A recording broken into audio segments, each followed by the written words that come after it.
اعوذ باللہ من الشیطان الرجیم بسم اللہ الرحمن الرحیم۔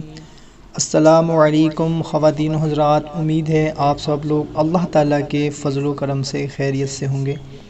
دعا کرتے ہیں کہ یا اللہ ہم سب کو شیطانی وسوسوں سے محفوظ فرما، آمین۔ بھائیوں اور بہنوں، آج میں آپ لوگوں کو ایک ایسی دعا کے بارے میں بتانے لگا ہوں جو وساوسے شیطان سے حفاظت کا نبوی نسخہ ہے۔ صرف ایک بار دن میں یہ دعا ہم نے پڑھنی ہے۔ بسم اللہ الرحمن الرحیم۔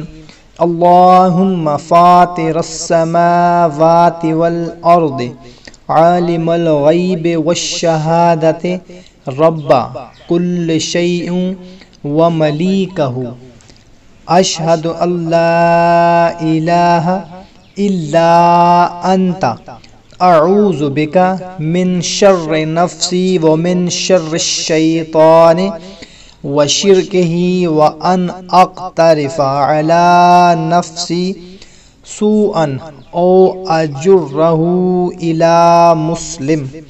اے اللہ، آسمانوں اور زمین کے بنانے والے، پوشیدہ اور ظاہر کو جاننے والے، ہر چیز کے پروردگار اور حقیقی مالک، میں اس بات کی گواہی دیتا ہوں کہ آپ کے سوا کوئی عبادت کے لائق نہیں ہے۔ میں آپ کے ذریعے میرے نفس کی برائی سے اور شیطان کی برائی سے اور اس کے شرک سے پناہ مانگتا ہوں، اور اس سے پناہ مانگتا ہوں کہ کوئی برائی کروں جس کا وبال میرے نفس پر پڑے یا کسی مسلمان کو کوئی برائی پہنچاؤں۔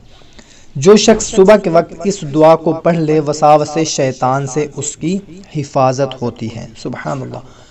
بھائیوں اور بہنوں، صبح کے وقت ایک مرتبہ صرف یہ مختصر سی دعا ہم نے پڑھ لینی ہے، انشاءاللہ تعالی شیطان کے وسوسوں سے ہم محفوظ رہیں گے۔ اچھی بات کو دوسروں تک پہنچانا صدقہ جاریہ ہے، تو ہمیں اجازت، ملتے ہیں ایک نئی ویڈیو میں۔ اللہ حافظ۔